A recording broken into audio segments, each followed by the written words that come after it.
Educação, compromissos com os professores, professoras, trabalhadores, trabalhadoras de educação, pagamento do piso salarial, mesa permanente, diálogo, contrato coletivo de trabalho, realizar uma conferência municipal no primeiro ano para decidir sobre a política pedagógica que nós vamos aplicar aos alunos, ouvir os companheiros, meus colegas de educação, sobre Secretaria de Educação para não ter que ficar fazendo mudanças constantes. Vamos combinar o projeto que nós teremos para a escola. Para as nossas crianças de 0 a 3 anos, nós teremos creche pré-escola de tempo integral. Não haverá nenhuma criança que queira ficar o tempo inteiro na escola, que a família precisa e que não terá o tempo integral. Vamos aplicar o pé de meia do governo do presidente Lula para os jovens, também para os estudantes de EJA, que são jovens e adultos que fazem o ensino fundamental. Para isso também eles receberão o pé de meia, que é R$ 200 por mês, até chegar ao fim do ano, mais R$ 1.000 na poupança, e ele pode, ao final, então, dele se formar, ele retomar esse recurso para eles.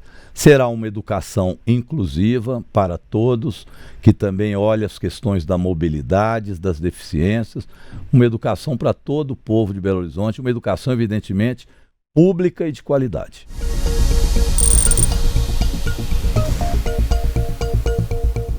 Olha, tem um plano ousado para BH. Eu e Bela queremos, com os partidos políticos que nos apoiam, fazer um governo de muita ousadia em Belo Horizonte. E para isso nós precisamos ter um planejamento econômico. O Brasil vai crescer esse ano 3%.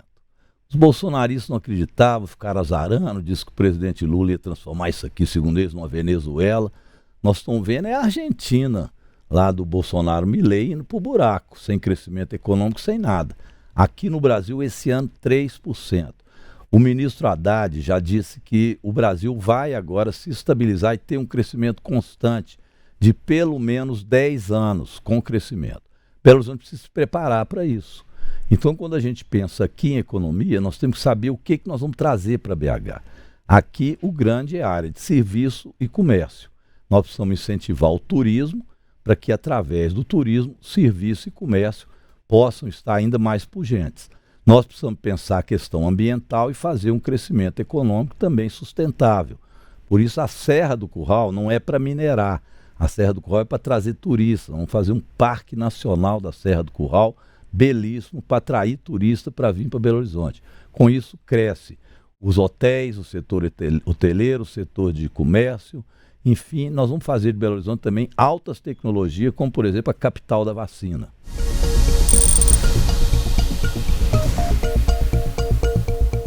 Cultura, olha, eu tive outro dia uma reunião com os meninos de hip hop. Que coisa bonita, viu? Ver a juventude entusiasmada com cultura e levando cultura para os morros. Aliás, levando não, trazendo as culturas do morro para que a gente possa conhecer. E fiquei sabendo que o hip hop em Belo Horizonte, ele é exemplo nacional. Me levou até a apresentar um projeto de lei para regulamentar o hip hop e outras culturas populares no Brasil inteiro, porque aqui já foi aprovado, inclusive, um projeto de lei com as vereadoras do PSOL e os vereadores do PT. Então nós vamos incentivar o setor cultural. Fizemos uma plenária com mais de 200 agentes culturais, entregaram as propostas para a gente e nós vamos também descentralizar a cultura em Belo Horizonte. Fazer com que as regionais, nós vamos retomar as regionais, elas possam ter o seu setor de cultura. E com isso os eventos terão grandes eventos no centro da cidade, mas nós teremos eventos também em cada regional. Os pontos de cultura ou pontões de cultura nós incentivaremos a partir do Ministério da Cultura. A ministra também nos apoia, já disse que tem uma série de projetos para trazer para Belo Horizonte. Então o setor cultural, ele traz também uma contribuição muito grande na economia. Então você tem que juntar cultura, carnaval, economia, para melhorar Belo Horizonte e alegrar também o nosso povo, principalmente a juventude.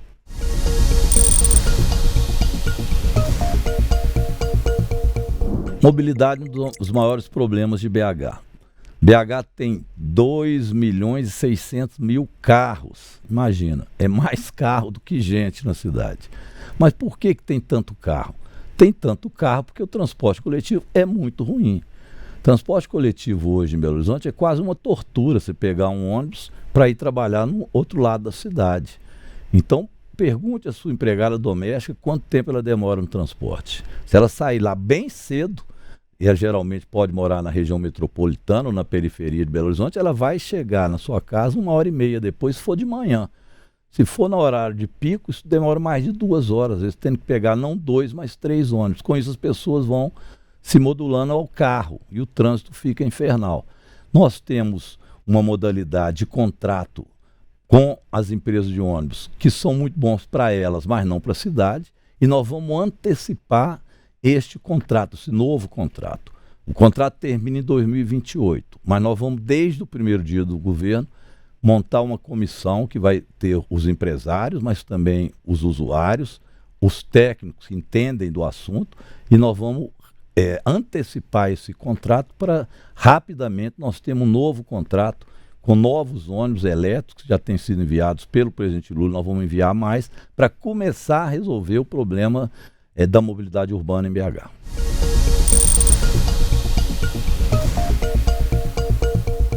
Segurança, deixa eu conversar aqui com os guardas municipais e através deles com todo o povo de Belo Horizonte. Tive uma reunião com os guardas municipais, eles me apresentaram diversas propostas. A guarda municipal é uma guarda que foi formada no governo da presidenta Dilma, em 2014. E ela tem como ação principal fazer a fiscalização em Belo Horizonte, não só dos próprios públicos, mas também das ruas, dos logradouros. Então ela tem um poder já de polícia. Há alguém que infringe uma legislação, a própria guarda municipal pode levá-lo e deve levá-lo à polícia civil para fazer as apurações. Então ela tem esse papel de polícia. Nós precisamos ampliar essa guarda municipal, mas precisamos ver um conceito de segurança mais amplo, principalmente para as mulheres, né? As mulheres não têm condições hoje de andar na escuridão, o que tem é muito mato que se coloca. Então, nas periferias de Belo Horizonte, nós vamos resolver essas questões para se ter maior segurança. E a Guarda Municipal fazer, portanto, uma prevenção contra a violência a partir do diálogo, também com a nossa juventude, especialmente a juventude negra da periferia, que é muito perseguida. Então a Guarda Municipal nossa, ela terá uma relação com a sociedade, através, inclusive, de uma fiscalização das câmeras que nós vamos colocar nos uniformes, que eu já coloquei recurso para isso, que vai democratizar a ação também da Guarda da Polícia Municipal.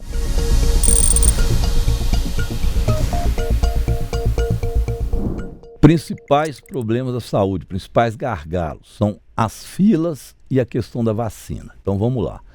Filas, principalmente para exames e filas também para consultas especializadas. A pessoa vai no centro de saúde, faz uma consulta, a dona Maria ficou na fila, o seu Pedro ficou na fila da consulta, aliás, no centro de saúde, resolveu, o médico, ela vai para a fila para tentar fazer o exame e aí a fila é longa. Aquela consulta que ela fez no centro de saúde muitas vezes não vai valer para frente, se perde no tempo. Então nós vamos enfrentar esse problema da fila. Eu coloquei em Belo Horizonte, fui o deputado federal que mais emendas colocou na saúde pública aqui. Eu coloquei de emenda 13 milhões na saúde. Muitas delas são com hospitais conveniados que atendem pelo SUS ou são 100% SUS. Esses convênios, eles vão ter que dar conta também de diminuir essa questão da fila e atender esses exames especializados e consultas especializadas. A outra questão é da vacina. A vacina em Belo Horizonte nós vamos ampliá-la. Os estudantes, alunos terão direito e terão a vacina. Isso já estamos desenvolvendo na UFMG, a vacina da dengue. Então, este campo trará para Belo Horizonte também um conhecimento científico e tecnológico importante, além de ampliar a área vacinal na cidade.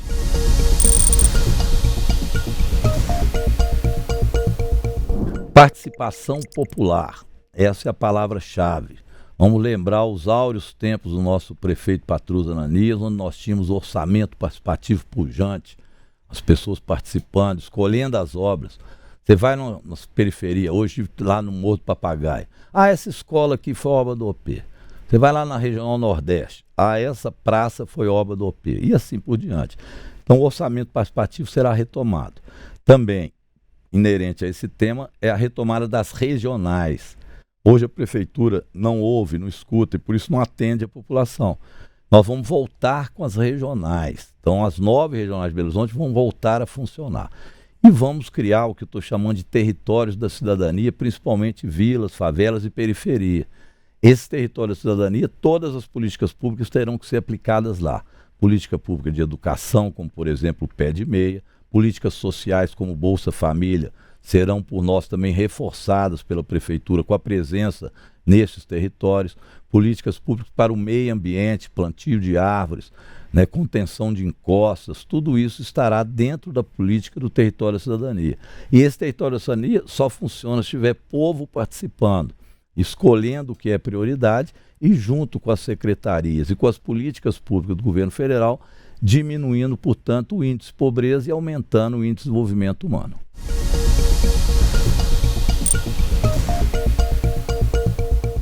Compromisso 1, Serra do Curral sem mineração. Nós não vamos permitir mineração na Serra do Curral. E já estamos em conversa com a ministra Marina Silva, com o presidente Lula, para transformar a Serra do Curral num parque nacional. Se ele é parque nacional, não pode minerar. E a partir de um parque nacional, nós vamos recuperar aquela Serra do Curral e dar ali também uma característica, além do meio ambiente, de turismo. Imagina, nós fazemos ali um parque nacional, nós vamos atrair muito turista. Isso dá muito mais recurso para a cidade, mas muito mais do que a mineração, que geralmente pegam esse minério, mandam para fora a preço quase que de graça, sem pagar imposto, porque o royalty é muito pequeno para uma cidade igual Belo Horizonte, e eles não pagam sequer a Lei Candir. Aliás, com a reforma tributária, tudo isso mudou. Então nós vamos, primeiro, compromisso com a Serra do Curral, mas não é só. A questão ambiental inclui contenção de encostas, inclui a questão das enchentes que nós temos que cuidar, porque tudo isso é a crise climática. BH não chove tem 4 meses. Fogo nos arredores de Belo Horizonte, impacto ainda mais no meio ambiente. A respiração nossa está péssima. Vocês estão vendo aí a dificuldade que a gente falar durante muito tempo com o clima tão seco. Então nós vamos ter que plantar mais árvores, vamos ter que combinar isso com o nosso povo, educar os nossos alunos para que eles também, junto com os pais, nos ajudem no amplo programa ambiental para Belo Horizonte. Isso é compromisso inarredável meu e da Bela, nossa vice-prefeita.